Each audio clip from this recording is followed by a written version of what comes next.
Lalu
mau belajar kan, tidak kan, selalu dia main HP.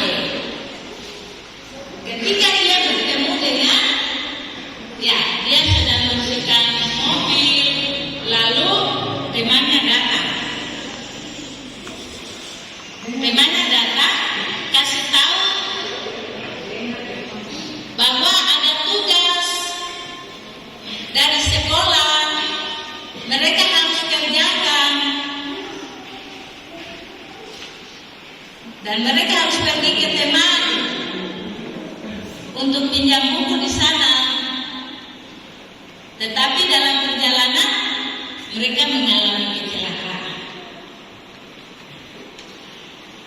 Jadi cerita ini ya, lalu anak yang namanya Seth, sahabatnya yang suka rajin sekolah minggu, dia kenal Tuhan secara baik, ya.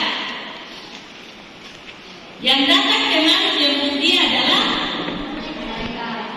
malaikat Gabriel dari surga.